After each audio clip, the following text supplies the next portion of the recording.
So this one is going to be a little bit of a challenge. So we're going to try to remove this coffee cup from this really organic looking pattern. So let's see what we can do here. Since we already have the spot healing brush tool highlighted, let's go ahead and try it. Let's try a big brush and just brush around the cup, see what happens. That's actually really not that bad, so let's continue to brush. Let's go back and make the brush a little smaller and kind of be a little bit more precise with our selection. Continue to select the kind of odd looking areas.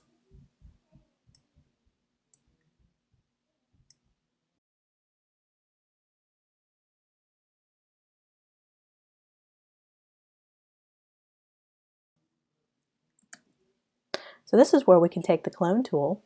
Let's go ahead and grab the clone tool and do some manual adjustments to this. So we have this line that kind of gets disrupted, but that's no problem. We can reproduce that line. Let's do a new layer. Go back to our other layer. Let's sample this line. Let's kind of have that line continue a little bit.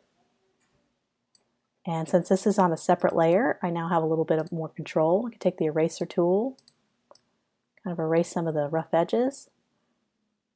So that just looks a little bit better because you can see the line continuing on. And I could do the same over here. Let's grab a new layer. Go ahead and grab the clone tool again, and let's take a smaller sample.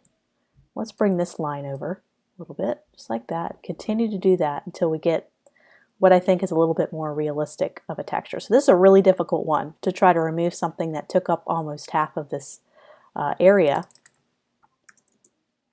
So yeah, I would go in and clean up a little bit of where the shadow was. The content aware did not do the best job, but it really got me started. And so now I can manually do this a lot quicker.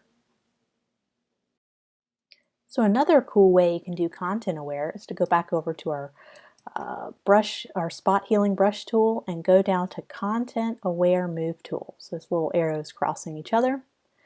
So what we're going to do is we're going to select this woman. And what's neat about this, just like the lasso tool, I can shift her over. So let's say I don't want her removed, I just want her over a couple of inches so I can have more of the background to put type or typography for an ad. So I have her selected, and now all I have to do is shift her over a little bit. I just want her over maybe toward this area. And what's great about this is basically the content aware tool. I'm going to press enter. It's going to remove her from this side and place her here. So right now it's analyzing. Let's see how good of a job it does. Okay, so definitely need a little bit of clone tool work there. Nothing we can't grab from this side and maybe apply to this side.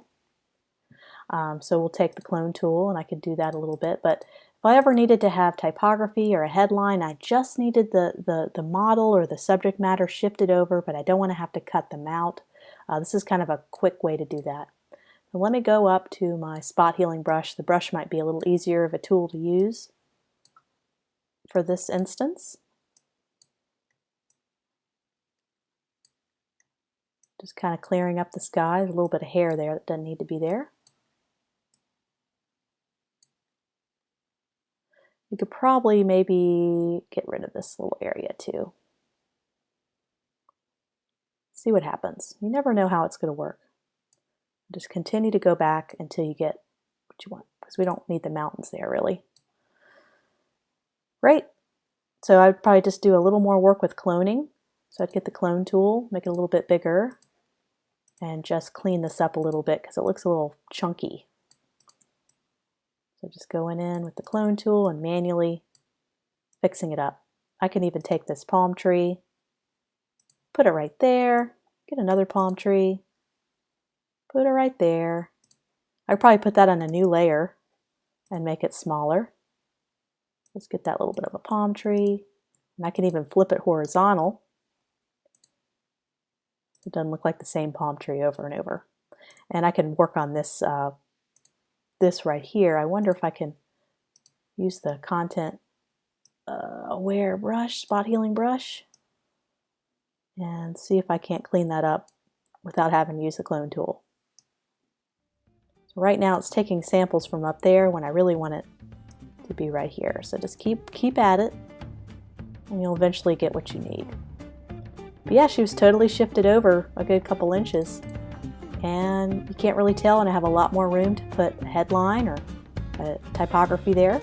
And there's so many times when I run into photos that would be perfect to use in an ad, but the subject model is right there in the middle and I don't have any room to put type. So this is a great tool to use.